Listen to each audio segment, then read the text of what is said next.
vibrant streets of Oxford city centre, capturing the essence of its rich history in a few snapshots.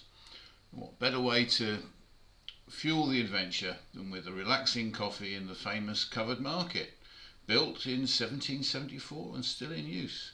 Before moving on to one of the colleges, I had a look at Christchurch College, but entry was £17 and I only had an hour, so I just wandered around the outside and got a feel for the place before finally driving over to the venue.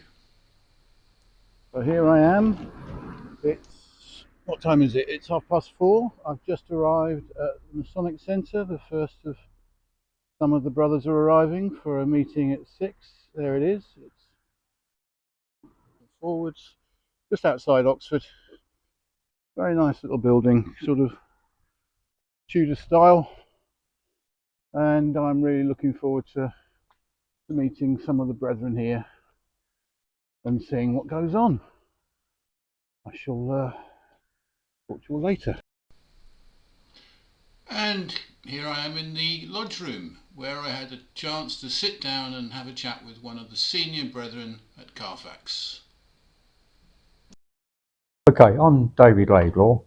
I've been an Oxfordshire Mason since 1991, so that's probably over 30 years. I'm a member of this lodge, the Carfax Lodge, the Oxfordshire Lodge of Installed Masters, the Square Wheels Classic Car Lodge in Warwickshire, and obviously a member of the Royal Arch, the Carfax chapter, which meets here as well.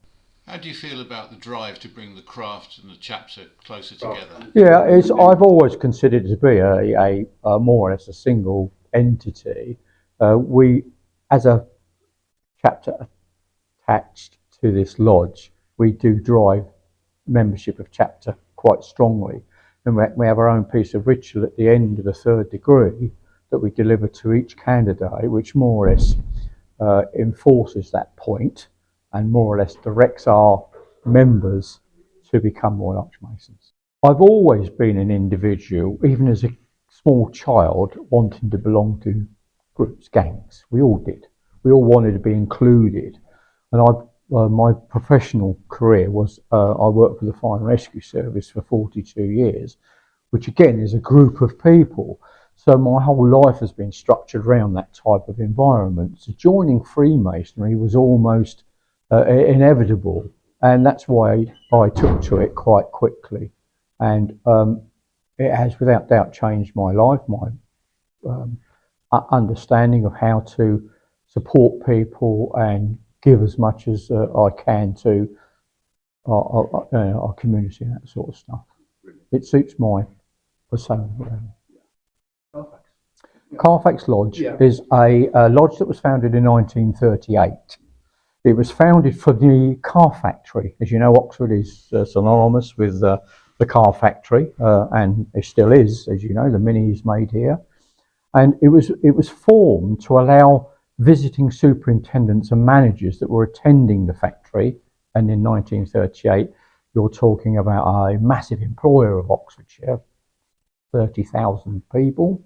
And it allowed, it was more or less set up to allow superintendents and managers to visit a Masonic lodge whilst they were being seconded or while they were here on different parts or elements of the factory work that they needed. So that's why it's called Carfax, or the Carfax name actually comes from the conduit that was in the centre of Oxford, the meeting places of 5 roads.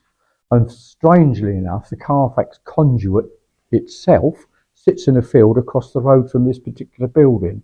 It was put there for safekeeping a number of years ago when they were doing roadworks in Oxford, and it never returned. The building here, this is Cardinal House. It's called Cardinal House. We bought this building about 6 years ago. When we moved out of the centre of Oxford, we had a very large and expensive building in the centre of Oxford.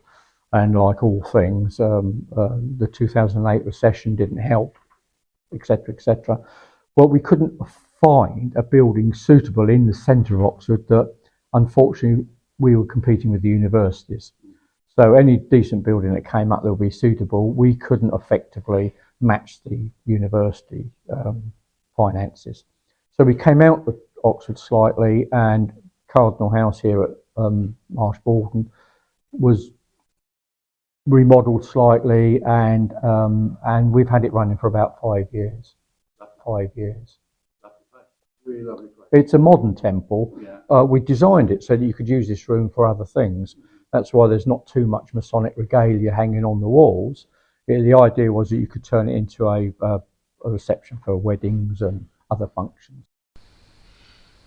And finally, David, what advice on masonry would you give your new initiate this evening? Like anything, you only get out of something that you put something into. I think they have to understand that it's something that grows. It is life-changing if you want it to be life-changing, but for the good. It will make you a better person if you apply yourself to it. I think, unfortunately, society today is a instantly want society.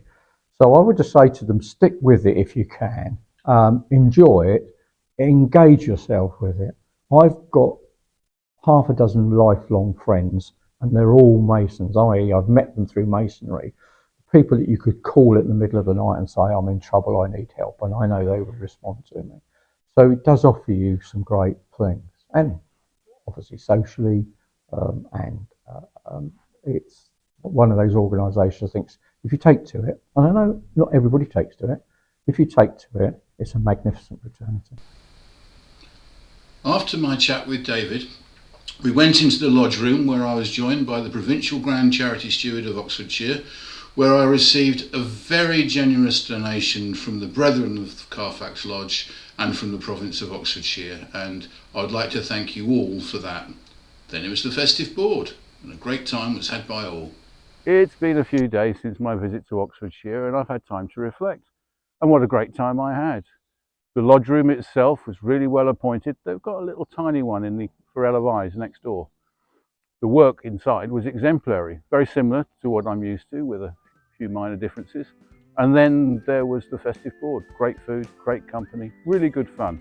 So I'd like to thank the Brethren of Carfax Lodge for their incredible welcome and of course their amazing generosity.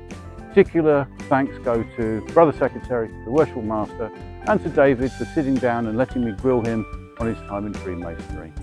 My next visit will be to the province of Buckinghamshire, and I hope you'll visit me there.